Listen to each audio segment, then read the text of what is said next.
Curse പ്രദേശങ്ങളിലും Belgrade മേഖലകളിലും ഉക്രൈന്റെ ആക്രമണം റഷ്യൻ പൊസിഷൻസിൽ വളരെ അധികമായിട്ടുണ്ട്. കൂടാതെ റഷ്യയ്ക്കുള്ളിൽ ഈ പ്രദേശങ്ങളെല്ലാം ഉക്രൈന്റെ നിയന്ത്രണത്തിലാണെന്ന് നമുക്ക് എല്ലാവർക്കും അറിയാം. എന്നാൽ മൂന്നാമതായി ഒരു ഫ്രണ്ട് ഈ ബെൽഗ്രേഡ്, കേഴ്സ്ക് ഇവയല്ലാതെ മൂന്നാമതായി റഷ്യയുടെ ഒരു പൊസിഷനിൽ ഉക്രൈൻ ആക്രമണം നടത്തി. റഷ്യയുടെ മറ്റൊരു ഭാഗത്തേക്ക് കയറുകയും ആ ഒരു പ്രദേശത്തെ പിടിച്ചെടുക്കാനുള്ള ശ്രമവും നടത്തിയിട്ടുണ്ട്. എന്നാൽ ആ ഒരു ശ്രമം റഷ്യ പരാജയപ്പെടുത്തി.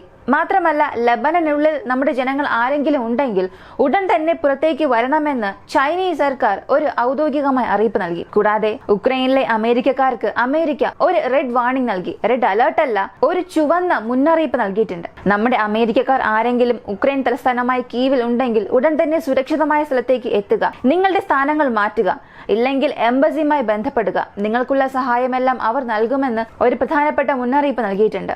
ഇവയെല്ലാം ഈ വീഡിയോയുടെ വ്യക്തമായി അറിയാം.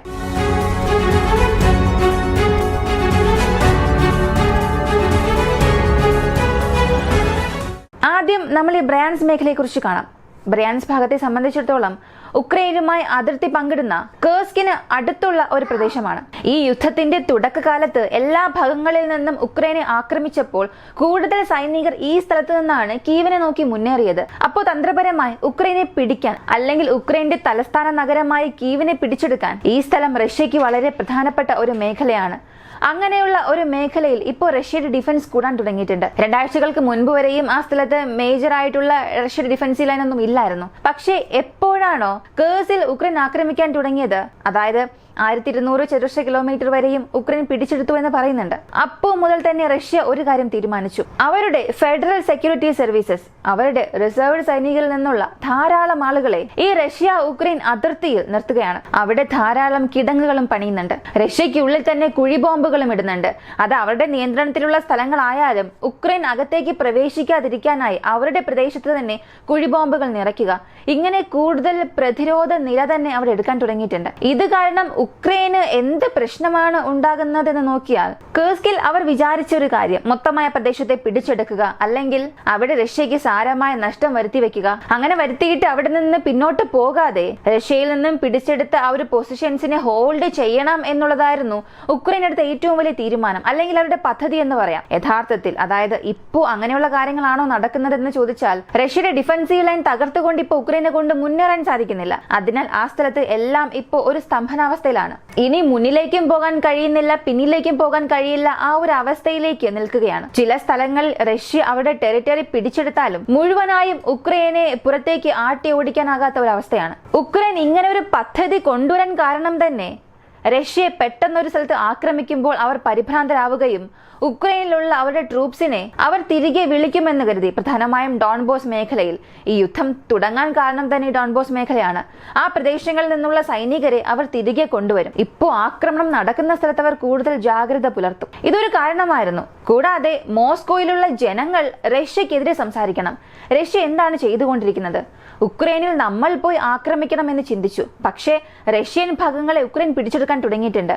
ഇപ്പോൾ റഷ്യൻ ഗവൺമെന്റ് ശരിയല്ല എന്ന് റഷ്യക്കെതിരെ മോസ്കോ, അല്ലെങ്കിൽ റഷ്യക്കുള്ളിൽ തന്നെ ഒരുപാട് പ്രശ്നം ഉയരുമെന്ന ചിന്തയോടുകൂടിയായിരുന്നു ഉക്രൈൻ ഇങ്ങനെ ഒരു പദ്ധതി നടപ്പിലാക്കിയത്. എന്നാൽ ഇതിൽ അവർക്ക് പൂർണ്ണ വിജയം ലഭിച്ചോ, അല്ലെങ്കിൽ അവർക്ക് വലിയ നേട്ടം ഉണ്ടായോ എന്ന് ചോദിച്ചാൽ പാശ്ചാത്യ മാധ്യമങ്ങളുടെ ശ്രദ്ധ അവർക്ക് തിരിക്കാൻ കഴിഞ്ഞു എന്നതൊഴിച്ചാൽ ഇവർ വിചാരിച്ചതുപോലെ ഡോൺബോസ് മേഖലയിൽ നിന്ന് റഷ്യൻ സൈനികരെ പിൻവലിപ്പിക്കാൻ സാധിച്ചില്ല. അതിനാൽ ഉക്രൈൻ ചെയ്ത പദ്ധതിയിൽ അവർക്കുണ്ടായ ആദ്യ ഒരു പരാജയം ഇതായിരുന്നു. എന്നാൽ ഇതിന് നേരെ വിപരീതമായി റഷ്യയുടെ ആക്രമണ തീവ്രത ഡോൺബോസ് മേഖലയിൽ വർദ്ധിക്കാൻ തുടങ്ങി. ഇപ്പൊ ഉക്രൈൻ ചെയ്യുന്നത് പ്ലാൻ എ അല്ലേ പരാജയപ്പെട്ടുള്ളൂ, പ്ലാൻ ബി ഉണ്ടല്ലോ. പ്ലാൻ ബിയിൽ മറ്റൊരു സ്ഥലത്തെ ആക്രമിക്കാമെന്ന് ചിന്തിച്ച് ബെൽഗറോഡിനെ ആക്രമിക്കാൻ തുടങ്ങി. എന്നാൽ അതിലും വലിയ രീതിയിലുള്ള നേട്ടങ്ങളൊന്നും അവർക്ക് ലഭിച്ചില്ല. അതിനാൽ ബ്രയാൻസ് പ്രദേശത്തെ ലക്ഷ്യമിടാൻ തുടങ്ങി. ബ്രയാൻസിനെ ആക്രമിച്ചാൽ അവിടെ റഷ്യയുടെ ശ്രദ്ധ തിരിക്കാൻ സാധിക്കുമെന്ന് ഇന്നലെ ആ ഒരു സ്ഥലത്തെ ആക്രമിക്കാൻ ശ്രമിച്ചു. അവിടെ റോക്കറ്റ് ലോഞ്ചേഴ്സ്, ഡ്രോൺസ് എല്ലാം ഉപയോഗിച്ച് കാലാൽ പടയോടുകൂടി ആ ഒരു സ്ഥലത്ത് നുഴഞ്ഞു കയറാനുള്ള ഒരു ശ്രമം നടത്തി. റഷ്യയുടെ പ്രദേശത്ത്, റഷ്യയുടെ അതിർത്തിക്ക് അപ്പുറം നുഴഞ്ഞു കയറാനുള്ള ഒരു ശ്രമം. പക്ഷെ ആ സ്ഥലത്ത് വെച്ച് തന്നെ റഷ്യയുടെ ഫെഡറൽ സെക്യൂരിറ്റി സർവീസസ് കാരണം ആ ഒരു ശ്രമവും പാഴായി. അവിടെ ഉണ്ടായിരുന്ന റഷ്യൻ പട്ടാളക്കാർ അകത്തേക്ക് വരാൻ ശ്രമിച്ച ഉക്രൈൻ സൈനികരെ ഉക്രൈന്റെ അതിർത്തിയിൽ വെച്ച് തന്നെ തടഞ്ഞു. അതുമാത്രമല്ലാതെ റഷ്യയുടെ പൊസിഷൻസിലേക്ക് ഉക്രൈൻ അയച്ച 11 ഡ്രോണുകളെ ഇന്നലെ ഒറ്റ രാത്രി കൊണ്ട് തന്നെ ബ്രയാൻസ് ഏരിയയിൽ വെച്ച് നശിപ്പിച്ചു. മറ്റ് പല മിസൈൽസിനെ വെടിവെച്ച് വീഴ്ത്തിയതായും ആ പ്രവിശ്യയിലെ ഗവർണർ ഒരു കാര്യം പറഞ്ഞു. അതായത് ഉക്രൈൻ ഇപ്പോഴും അവരുടെ പദ്ധതിയിൽ നിന്നും പിന്മാറിയിട്ടില്ല എന്നുള്ളത് ഇതിലൂടെ തന്നെ വളരെ വ്യക്തമായി നമുക്ക് മനസ്സിലാക്കാൻ സാധിക്കും. കൂടാതെ ഈ കേഴ്സ് ബാറ്റിൽ ഉക്രൈന് സംഭവിച്ച നഷ്ടത്തെക്കുറിച്ച് റഷ്യയുടെ പ്രതിരോധ മന്ത്രി ഒരു കാര്യം പറഞ്ഞു. ഇത് റഷ്യയുടെ പ്രതിരോധ മന്ത്രാലയം ഔദ്യോഗികമായ സ്റ്റേറ്റ്മെന്റിൽ പറഞ്ഞതാണ്. ഏകദേശം 4400 സൈനികർ, 65 ടാങ്കുകൾ, ഇതിൽ 2 ചാലഞ്ചർ 2 ഉണ്ട്, 27 infantry fighting vehicles, 53 armed personnel carrier, 316 armed fighting vehicles, 133 motor vehicles, 31 artillery guns, 5 surface to air missile launchers, 9 MLRs including HIMARS, 6 electronic warfare stations, കൂടാതെ പല units of mine cleaning vehicles, engineering vehicles, ഇവയെല്ലാം റഷ്യയ്ക്കുള്ളിൽ വെച്ച് നശിപ്പിക്കപ്പെട്ടു എന്ന് ഒരു updated statement ഇപ്പോൾ നൽകിയിട്ടുണ്ട്. ഇത് റഷ്യയുടെ പ്രസ്താവനയാണ്. എന്നാൽ ഉക്രൈന്റെ പ്രതിരോധ മന്ത്രാലയം അല്ലെങ്കിൽ ഉക്രൈന്റെ ബാറ്റിൽ മൂവ്മെന്റ്സിന്റെ സ്റ്റേറ്റ്മെന്റിൽ പറഞ്ഞിട്ടുള്ളത് റഷ്യയുടെ 160 ടാങ്കുകൾ, കേഴ്സ് ഭാഗങ്ങളിൽ മാത്രം റഷ്യയുടെ 160 ടാങ്കുകൾ, കൂടാതെ 850 റഷ്യൻ സൈനികരെ യുദ്ധ തടവുകാരായി പിടികൂടിയെന്ന് ഉക്രൈൻ ഒരു കണക്ക് കൊടുത്തു. 1100 കൂടുതൽ റഷ്യക്കാരെ കൊന്നു എന്നും പറഞ്ഞു. അതായത് റഷ്യൻ സിവിലിയൻസ് അല്ല, റഷ്യയുടെ മിലിറ്ററിക്ക് സപ്പോർട്ട് ആയിട്ടുള്ള ആത്മ സ്പെഷ്യൽ ഫോഴ്സസ്, ഇങ്ങനെ എല്ലാ യൂണിറ്റിലും ചേർത്ത് 1100 പേരെ കൊന്നതായി പറഞ്ഞു. ഒരു Su-34 അതല്ലാതെ Ka-52 എലിഗേറ്റർ ഹെലികോപ്റ്റർ, ഈ 2 വിമാനങ്ങളെ വെടിവെച്ച് വീഴ്ത്തിയെന്നും ആ സ്റ്റേറ്റ്മെന്റിൽ പറഞ്ഞിട്ടുണ്ട്. അപ്പോ ഈ 2 പാർട്ടിക്കും ഈ സ്ഥലത്ത് നഷ്ടങ്ങൾ ഉണ്ടെങ്കിലും ഇപ്പോൾ നിലവിലെ അവസ്ഥ നോക്കിയാൽ റഷ്യ ഉക്രൈനിലെ ഒരുപാട് പേരെ കൊന്നു. അതേസമയം റഷ്യയിലെ സൈനികർ ഒരുപാട് പേരെ പ്രിസണർ ഓഫ് വാറായി ഉക്രൈൻ പിടികൂടിയിട്ടുണ്ട്. അത് നമ്മൾ സമ്മതിക്കണം. തുടക്കത്തിൽ ഡിഫൻസ് ഒന്നുമില്ലാതെ ഒരുപാട് റഷ്യൻ സൈന്യം ഉക്രൈനിൽ കീഴടങ്ങിയിരുന്നു. അതിനാൽ ആ ഒരു സ്ഥലത്ത് യുദ്ധ തടവുകാരായി ഒരുപാട് പേരെ ഉക്രൈൻ ക്യാപ്ചർ ചെയ്യാനുള്ള സാധ്യതയും കൂടുതലാണ്. അടുത്ത മറ്റൊരു പ്രധാനപ്പെട്ട കാര്യം, ഓഗസ്റ്റ് മാസം 24-ാം തീയതി ഉക്രൈന്റെ സ്വാതന്ത്ര്യ ദിനമാണ്. അന്നത്തെ ദിവസം റഷ്യ തീർച്ചയായും ഉക്രൈനെ ആക്രമിക്കുമെന്ന് അമേരിക്കയുടെ ഇന്റലിജൻസ് റിപ്പോർട്ട് പുറത്തു വന്നു. ഇപ്പൊ ഉക്രൈനിൽ അമേരിക്കയുടെ എംബസി ഉണ്ടല്ലോ, അവർ ഒരു മുന്നറിയിപ്പ് നൽകിയിട്ടുണ്ട്. റഷ്യ ഉക്രൈൻ ആക്രമിക്കാൻ പോകുന്നു.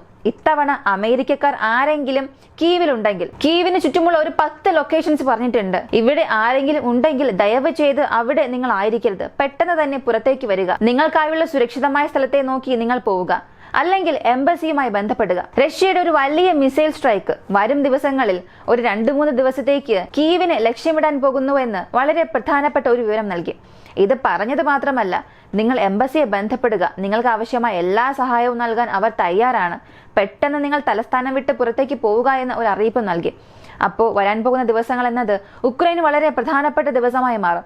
കാരണം 24-ാം തീയതി റഷ്യയുടെ ഏതോ ഒരു വലിയ ആക്രമണം നടക്കാൻ പോകുന്നതായി അമേരിക്കൻ ഇന്റലിജൻസ് ഇവിടെ ഊഹിച്ചെടുത്തു. അതുകൂടാതെ അത് ഒരു മുന്നറിയിപ്പായും അവരുടെ പൗരന്മാർക്ക് നൽകിയിട്ടുണ്ട്. പ്രാദേശിക മാധ്യമങ്ങൾ പതിവായി പിന്തുടരുക, അവർ നൽകുന്ന അപ്ഡേറ്റുകൾ പെട്ടെന്ന് തന്നെ കാണുക എന്ന് മറ്റൊരു അഡ്വൈസും അമേരിക്കക്കാർക്ക് അമേരിക്കയുടെ എംബസി നൽകിയിട്ടുണ്ട്. ഇവയെല്ലാം ഒരു വശത്ത് പോയിക്കൊണ്ടിരിക്കുമ്പോൾ റഷ്യ ഉക്രൈൻ യുദ്ധത്തിൽ പുതിയ പ്രശ്നങ്ങൾ കൂടിക്കൊണ്ടിരിക്കുമ്പോൾ ലബനനും ഇസ്രായേലിനും ഇടയിലുള്ള യുദ്ധത്തിന്റെ തീവ്രതയും ഉത്കണ്ഠയും നമ്മൾ ചിന്തിച്ചു പോലും നോക്കാൻ കഴിയാത്ത രീതിയിൽ വർദ്ധിക്കുകയാണ്. ഈ വർധനവിന് 2 കാരണങ്ങളാണുള്ളത്. ഇന്നലെ 10-ൽ കൂടുതൽ സ്ഥലത്ത് ഇസ്രായേൽ അവരുടെ വ്യോമാക്രമണം ലബനിൽ നടത്തി. കൂടാതെ IRGCയുടെ സ്റ്റേറ്റ്മെന്റ് നോട്ടാം നൽകിയത്. ഇതെല്ലാം ഒരു ഭാഗത്ത് ഒരു സമ്മർദ്ദം കൂട്ടിക്കൊണ്ടിരിക്കുമ്പോൾ അടുത്ത് വീണ്ടും ഒരു 13 സ്ഥലത്ത് ഇസ്രായേലിന്റെ ഡ്രോൺ ആക്ടിവിറ്റി കൂടിയിട്ടുണ്ട്. അത് സദാൻ ലബനൻ മാത്രമല്ല, ഡീപ്പായി 120 മുതൽ 130 കിലോമീറ്റർ ഉള്ളിലേക്ക് 13 സ്ഥലങ്ങളിൽ ലബനന് എതിരെയുള്ള ഡ്രോൺ ആക്ടിവിറ്റി ഇസ്രായേൽ ഇപ്പോൾ സജീവമാക്കിയിട്ടുണ്ട്. അതൊക്കെ ഏത് സ്ഥലമാണെന്ന് നോക്കിയാൽ ബെക്ക വാലി, ബെൽബക്, ജന്ത, നബി സ്ട്രീറ്റ്, പോട്ടെ, ഷിംസ്റ്റർ, വാടിപ്പാറ, ലബുവ, ആൽവിൻ, പെസാലിയ, മറ്റൊരു 3 പ്രദേശം കൂടെ പറയുന്നു. ഈ പ്രദേശങ്ങളിൽ ഇതിനു മുൻപ് ഇസ്രായേലിന്റെ ഡ്രോണുകൾ ഇത്രത്തോളമൊന്നും സജീവമായിട്ടില്ല. കൂടാതെ ഹമാസിനും ഇസ്രായേലിനും ഇടയിലുള്ള ഒരു സീസ്ഫയർ ഡീൽ എത്രയും പെട്ടെന്നൊന്നും വരാൻ പോകുന്നില്ല. അതിനാൽ ഇതിനെ ഒരു കാരണമായി കാണിച്ച് ലബനനിൽ ഒരു യുദ്ധം തുടങ്ങാനാണ് കാത്തിരിക്കുന്നത്. കാരണം ഹിസ്ബുള്ള കാരണം ഇസ്രായേലിന് ഒരുപാട് പ്രശ്നങ്ങൾ വരുന്നുണ്ട്. പുറത്ത് നമ്മൾ പല കാര്യങ്ങൾ പറയുന്നുണ്ട്. ഹിസ്ബുള്ളയെ കൊണ്ട് ഇസ്രായേലിനെ ആക്രമിക്കാൻ സാധിക്കില്ല, അല്ലെങ്കിൽ ഇസ്രായേലിനെ കൊണ്ട് ഹിസ്ബുള്ളയെ ആക്രമിക്കാൻ കഴിയില്ല എന്ന് നമ്മൾ ഒരുപാട് കാര്യങ്ങൾ പറഞ്ഞുകൊണ്ടിരുന്നാലും അവിടെ യഥാർത്ഥത്തിൽ സംഭവിക്കുന്ന കാര്യങ്ങൾ നോക്കിയാൽ ഇസ്രായേലിന് ഹിസ്ബുള്ള കാരണം കനത്ത നാശനഷ്ടമാണ് വടക്കൻ മേഖലകളിൽ സംഭവിച്ചുകൊണ്ടിരിക്കുന്നത്. ഇതെല്ലാം അവസാനിപ്പിക്കണം. ഈ ഗാസയെ സംബന്ധിച്ച് ഇസ്രായേലിന്റെ ഒരു താല്പര്യം എന്തെന്ന് ചോദിച്ചാൽ സിൻവറിനെ അറസ്റ്റ് ചെയ്യണം. അല്ലെങ്കിൽ അയാളെ മുഴുവനായും അവസാനിപ്പിക്കണം. അങ്ങനെ അല്ല എന്നുണ്ടെങ്കിൽ പുതുതായി ഗാസയിൽ ഇസ്രായേലിന് അനുകൂലമായി അല്ലെങ്കിൽ നെതന്യാഹു സർക്കാരിന് പപ്പറ്റായിട്ടുള്ള ഒരു ഭരണാധികാരിയെ കൊണ്ടുവന്നാൽ മാത്രമേ ഒരു സമാധാനം അവിടെ വരൂവെന്ന് ഇസ്രായേലിലെ ഒരുപാട് അധികാരികൾ സംസാരിക്കാൻ തുടങ്ങിയിട്ടുണ്ട്. അപ്പോൾ ഗാസയെ അവരുടെ ഭാഗത്തേക്ക് വയ്ക്കണം. എന്നാൽ ലബനനിൽ ഇസ്രായേലിന് ഒന്നും തന്നെ ചെയ്യാൻ സാധിക്കില്ല. കാരണം ലബനനിലെ ഗവൺമെന്റ് പോലും ഹിസ്ബുള്ളയ്ക്ക് എതിരെ യാതൊരു തീരുമാനവും എടുക്കാനും അവർ സമ്മതിക്കില്ല. അത്രത്തോളം ശക്തമായ ഒരു സംഘമാണ് ലബനനിലെ ഹിസ്ബുള്ള. ഇപ്പൊ ഇസ്രായേലിനുള്ള ഒരേ ഒരു ഓപ്ഷൻ എന്തെന്ന് ചോദിച്ചാൽ, ഒന്നുകിൽ ഹിസ്ബുള്ള പറയുന്നത് കേട്ട് അവരുമായി സമാധാനത്തിൽ പോകണം, അതല്ല എന്നുണ്ടെങ്കിൽ ഹിസ്ബുള്ളയെ ആക്രമിച്ച് ഒരു സമാധാനത്തിലേക്കുള്ള വഴിയിലേക്ക് കൊണ്ടുവരണം. ഈ രണ്ട് ഓപ്ഷൻ മാത്രമാണ് ഇപ്പോൾ ഇസ്രായേലിനുള്ളത്. ഈ സ്ഥലത്ത് ഇസ്രായേൽ ഹിസ്ബുള്ള പറയുന്നത് പോലെ ഗാസയിൽ ഒരു സീസ്ഫയർ ഡീലിന് സമ്മതിക്കുമോ എന്നുള്ളത് ഒരു വലിയ ചോദ്യമാണ്. അത്രയും പെട്ടെന്ന് അവർ സമ്മതിക്കില്ല. അപ്പോൾ ഇസ്രായേലിനുള്ള അടുത്ത ഓപ്ഷൻ ഹിസ്ബുള്ളയെ ആക്രമിക്കുക മാത്രമാണ്. അതുമായി പൊരുത്തപ്പെടുന്ന രീതിയിൽ ലബനനും ഒരു കാര്യം പറഞ്ഞു. ലബനന്റെ സമാധാനം ഹിസ്ബുള്ളയുടെ കയ്യിലോ ഞങ്ങളുടെ കയ്യിലോ അല്ല, അത് ഇസ്രായേലിന്റെ കയ്യിൽ മാത്രമാണുള്ളത്. ഇസ്രായേൽ ഈ വാർ എസ്കലേറ്റ് ചെയ്യണം, ഹിസ്ബുള്ളയുമായി ഒരു പ്രശ്നത്തിന് പോകണം എന്ന് തീരുമാനിക്കുകയാണെങ്കിൽ അതിന് യാതൊരു രീതിയിലും ഞങ്ങൾ ഉത്തരവാദികളല്ല. മുഴുവനും ഇസ്രായേലിന്റെ തീരുമാനം മാത്രമാണ്. അതിനും ഞങ്ങൾക്കും യാതൊരു ബന്ധവുമില്ല എന്ന് ലബനനും ഒരു സ്റ്റേറ്റ്മെന്റ് നൽകി. അപ്പോ ഒരു 13 സ്ഥലങ്ങളിൽ ഇസ്രായേലിന്റെ ചാര ഡ്രോണുകളുടെ ചലനമുണ്ട്. നിരവധി സ്ഥലങ്ങൾ നിരീക്ഷിക്കാനും തുടങ്ങിയിട്ടുണ്ട്. മറ്റൊരു ഭാഗത്ത് സതേൺ ലബനിൽ പ്രധാനമായും ടയർ ഏരിയയിൽ ഏതൊക്കെ സ്ഥലങ്ങളിലാണോ ഹിസ്ബുള്ളയുടെ ലോഞ്ച് പാഡ്സ് ഉള്ളത്, എവിടെയെല്ലാമാണോ ഹിസ്ബുള്ളയുടെ എമുനേഷൻ ഡെപ്പോസ് ഉള്ളത്, അവയെല്ലാം നശിപ്പിക്കാൻ തുടങ്ങിയിട്ടുണ്ട്. അപ്പോൾ ഇസ്രായേൽ അവിടെ ഒരു ഗ്രൗണ്ട് ഇൻവേഷന് തയ്യാറാകുന്നത് പോലെ ഒരുപാട് സൂചനകൾ നമുക്ക് ലഭിക്കുന്നുണ്ട്. ഇത് പറയാൻ കാരണം വടക്കൻ മേഖലകളിൽ ഒരുപാട് സ്ഥലങ്ങളിൽ ഇസ്രായേലിന്റെ സൈന്യത്തെ റീലൊക്കേറ്റ് ചെയ്തിരുന്നു. എന്നാൽ ഇപ്പോൾ കൂടുതൽ 1500 സൈനികരെ അവരുടെ റിസർവ് ഫോഴ്സസിൽ നിന്നും ഈ വടക്കൻ ഭാഗങ്ങളിലേക്ക് കൊണ്ടുവന്നു. പ്രധാനമായും ഗോളൻ ഹൈറ്റ്സിന് തൊട്ടടുത്ത ഭാഗങ്ങളിലേക്ക് ഇസ്രായേൽ അവരുടെ റിസർവ് ഫോഴ്സസിനെ അയക്കാൻ തുടങ്ങിയിട്ടുണ്ട്. അപ്പോൾ ലബനനും ഇസ്രായേലിനും ഇടയിൽ ഒരു യുദ്ധം വരാനുള്ള എല്ലാ സാധ്യതകളും ഇപ്പോൾ അധികമായിട്ടുണ്ട്. ഇതിനിടയിൽ അമേരിക്കയുടെ USS Abraham Lincoln aircraft carrier അതിന്റെ സമരസംഘവും ഇപ്പൊ മിഡിൽ ഈസ്റ്റിലേക്ക് വന്നിട്ടുണ്ട്. ഒരു ഭാഗത്ത് ഇസ്രായേലിന്റെ വിമാനങ്ങൾ ലബനനിൽ നുഴഞ്ഞു കയറി ആക്രമണം നടത്തിക്കൊണ്ടിരിക്കുന്ന അതേ സമയത്ത് ഇസ്രായേലിനെ പിന്തുണയ്ക്കാനായി അമേരിക്കയുടെ സ്ട്രൈക്ക് ഗ്രൂപ്പ് അവരുടെ കപ്പലുകളും ഇവിടെ വന്നിട്ടുണ്ട്. അപ്പോൾ മൊത്തത്തിൽ ഇസ്രായേലിനുള്ള ഒരു വലിയ ശക്തി, ഇസ്രായേലിനുള്ള ഒരു വലിയ നേട്ടവും ആ സ്ഥലത്ത് നൽകാൻ തുടങ്ങിയിട്ടുണ്ട്. പക്ഷെ ഇവയ്ക്കെല്ലാം ഹിസ്ബുള്ളയുടെ പ്രതികരണം വളരെ ലളിതമാണ്. യുദ്ധം എന്ന ഒന്ന് വരികയാണെങ്കിൽ ഇസ്രായേലിന് ഞങ്ങളെ കൊണ്ട് എന്തെല്ലാം ചെയ്യാൻ സാധിക്കുമോ അതെല്ലാം ചെയ്യാൻ ഞങ്ങൾ തയ്യാറാണ്. ലബനിലെ ജനങ്ങൾ ഞങ്ങളുടെ പക്കലുണ്ട്. ലബനന്റെ സ്വാതന്ത്ര്യത്തെ അല്ലെങ്കിൽ ലബനിലെ പരമാധികാരത്തെ ഇസ്രായേലിനെ കൊണ്ട് ഒന്നും ചെയ്യാൻ സാധിക്കില്ല. കഴിഞ്ഞ തവണ എല്ലാ നാടുകളും ചേർന്ന് ഒരു സീസ് ഫയർ ഡീൽ കൊണ്ടുവന്നു. 2006 യുദ്ധത്തിൽ ഹിസ്ബുള്ളയുടെ പക്കൽ നിന്നും ഇസ്രായേലിനെ വലിയ രീതിയിൽ നിങ്ങൾ രക്ഷിച്ചു. പക്ഷെ ഇത്തവണ ഇസ്രായേലിനെ അമേരിക്ക മാത്രമല്ല, അമേരിക്കയുടെ സഖ്യകക്ഷികൾ വിചാരിച്ചാൽ പോലും ഞങ്ങളുടെ പക്കൽ നിന്നും ഇസ്രായേലിനെ രക്ഷിക്കാൻ കഴിയില്ല എന്ന് അവരുടെ പ്രതികരണം ഈ സ്ഥലത്ത് പറഞ്ഞു. താമസിയാതെ ലബനനും ഇസ്രായേലിനും മധ്യേ തീർച്ചയായും ഒരു ഗ്രൗണ്ട് അധിനിവേശം ഈ സ്ഥലത്ത് അനിവാര്യമായി വന്നിട്ടുണ്ട്. ഇതിനിടയിൽ ന്യൂയോർക്ക് പോസ്റ്റ് ഒരു കാര്യം പറഞ്ഞു. ഹമാസിന്റെ നേതാവായി അറിയിച്ചിട്ടുള്ള സിൻവർ തന്റെ ജീവന് ഉറപ്പ് നൽകിയാൽ സീസ് ഫയർ ഡീലിന് സമ്മതിക്കാമെന്ന് ഇസ്രായേലിലെ ചില അധികാരികളോട് അയാളുടെ ഒഫീഷ്യൽസ് വഴി പറഞ്ഞതായി ഒരു അറിയിപ്പ് വന്നിട്ടുണ്ട്. ഇത് എത്രത്തോളം സത്യം എന്നുള്ളത് ഇതുവരെയും സ്ഥിരീകരിച്ചിട്ടില്ല. പക്ഷേ ന്യൂയോർക്ക് പോസ്റ്റിൽ ഇങ്ങനൊരു കാര്യം പറഞ്ഞു. സിൻവറിന്റെ പേഴ്സണൽ സേഫ്റ്റിക്ക് വേണ്ടി, അയാളുടെ സ്വകാര്യ കണ്ടീഷൻസിന് വേണ്ടി ഇസ്രായേലിന്റെ സമാധാന ചർച്ചയെ അയാൾ നീട്ടിക്കൊണ്ട് പോകുന്നതായും ഒരു ആർട്ടിക്കിളിൽ പറഞ്ഞു. മറ്റു പല മീഡിയാസ് നോക്കിയാൽ ട്രംപും ഈ ഒരു കാര്യത്തെ മാറ്റിവെച്ചുകൊണ്ടിരിക്കുന്നതായും പല കാര്യങ്ങൾ പറയുന്നു. അപ്പോൾ എല്ലാവരും ചേർന്ന് ഈ സീസ് ഫയർ ഡീലിനെ മാറ്റിവെക്കാൻ അവരെ കൊണ്ട് എന്തെല്ലാം ചെയ്യാൻ സാധിക്കുമോ അതെല്ലാം ചെയ്യാൻ തുടങ്ങിയിട്ടുണ്ട്. ഇതിൽ സൈക്കോളജിക്കൽ വാർഫെയറും ഉണ്ട്. കാരണം ഗാസയ്ക്കുള്ളിൽ ഹമാസിന് ആവശ്യമായ ആയുധങ്ങൾ കിട്ടുന്നതിൽ ഇപ്പോൾ ബുദ്ധിമുട്ടുണ്ടാകാൻ തുടങ്ങിയിട്ടുണ്ട്. ചുറ്റി ഒരുപാട് ബ്ലോക്കേഡ് ഉണ്ടാക്കുകയും അവർക്ക് ആവശ്യമായ സഹായങ്ങൾ എത്തുന്നത് ഇസ്രായേൽ മുഴുവനായും അവസാനിപ്പിച്ചു. ഇതിനുശേഷം ഹമാസ് തിരികെ ആക്രമിക്കണം എന്നുണ്ടെങ്കിൽ അത് സാധ്യമല്ലാത്ത കാര്യം എന്ന് പറയാം. അവരുടെ പക്കൽ ഇപ്പോഴുള്ള റിസോഴ്സ് ഉപയോഗിച്ച് ഇസ്രായേലിൽ ചില നാശനഷ്ടങ്ങൾ ഉണ്ടാക്കാൻ കഴിഞ്ഞാലും തുടർന്നത് ചെയ്യാൻ കഴിയുമോ എന്നുള്ളത് ഒരു സംശയമുണ്ടാക്കുന്ന കാര്യം തന്നെയാണ്. എത്രയും പെട്ടെന്ന് ഒരു സീസ് ഫയർ ഡീൽ വന്നാൽ മാത്രമേ ഗാസയ്ക്ക് ഒരു സമാധാനം ഉണ്ടാവുകയുള്ളൂ. ഇതിനിടയിൽ ഇറാന്റെ റിട്ടാലിയേഷന് വേണ്ടി സിൻവർ കാത്തിരിക്കുന്നതായും ഒരു വിവരം വന്നു. അദ്ദേഹം സീസ് ഫയർ ഡീലിന് സമ്മതിച്ചാലും ഹമാസിന്റെ നേതാവായ ഇസ്മായിൽ ഹനിയയെ ഇറാനിൽ വെച്ച് കൊന്നതിന് ഇറാൻ ഒരു പ്രതികാരം ചെയ്താൽ മാത്രമേ സീസ് ഫയർ ഡീലിന് താൻ സമ്മതിക്കൂ എന്നും ചില സോഴ്സസിൽ നിന്നും പ്രധാനപ്പെട്ട ചില വിവരങ്ങൾ വന്നിട്ടുണ്ട്. എന്നാൽ ഇറാൻ ആ ഒരു ഭാഗത്ത് റിട്ടാലിയേഷൻ ചെയ്യും എന്ന് പറയുന്നതല്ലാതെ അതിന് ശരിയായ പടികൾ എടുത്തു വച്ചിട്ടില്ല. ഇൻഡയറക്റ്റായി അമേരിക്കയുമായി പല ചർച്ചകൾ നടന്നാലും ഒരു സിവിയർ റെസ്പോൺസിന് ഇറാൻ തയ്യാറാകുന്നത് പോലെ യാതൊരു സാധ്യതയും കാണുന്നില്ല. കാരണം അവർ കൊടുത്ത നോട്ടാം 24 മണിക്കൂറിനുള്ളിൽ അവസാനിച്ചു. ഇതിനുശേഷം അവർ പുതുതായി ഇത് സംബന്ധിക്കുന്ന പ്രശ്നങ്ങൾ എന്തെങ്കിലും വലുതാക്കുമോ എന്നുള്ളതും ഒരു ചോദ്യമാണ്. ഇതിനിടയിൽ വളരെ പ്രധാനപ്പെട്ട ഒരു കാര്യം, ഇസ്രായേലിന്റെ പ്രധാനമന്ത്രി Netanyahu, American president Joe Biden, vice president Kamala Harris, ഇവർ 3 പേർക്കും ഇടയിൽ ഒരു ഫോൺ കോൾ നടന്നു. ഈ ഫോൺ കോളിൽ ഏറ്റവും പ്രധാനപ്പെട്ട ഒരു കാര്യം, സീസ് ഫയർ ഡീലിനെ കുറിച്ച് ഏകദേശം 20 മിനിറ്റോളം അവർ സംസാരിച്ചു. സീസ് ഫയർ ഡീൽ വരുന്നത് കൊണ്ട് ഇസ്രായേലിന് എന്തൊക്കെ നേട്ടങ്ങൾ ഉണ്ടാകും? പ്രധാനമായും ഈ ഒരു സീസ് ഫയർ ഡീൽ അവസാനിച്ചാൽ ഇസ്രായേലിന് ഉണ്ടാകുന്ന നന്മയേക്കാളും അമേരിക്കയ്ക്ക് ഡയറക്റ്റായും ഇൻഡയറക്റ്റായും പല കാര്യങ്ങൾ ഈ ഇലക്ഷനെ കേന്ദ്രീകരിച്ച് ഫേവറായി നടക്കാനുള്ള സാധ്യതകളുണ്ട്. പ്രധാനമായും ജോ ബൈഡന്റെ പാർട്ടിക്കും അടുത്ത പ്രസിഡന്റ് സ്ഥാനാർത്ഥിയായ കമല ഹാരിസിനും. എന്തൊക്കെ തന്നെയായാലും ഈ സീസ് ഫയർ ഡീൽ പുഷ് ചെയ്യണമെന്നുള്ള തീരുമാനത്തിലാണ് അമേരിക്കയുള്ളത്.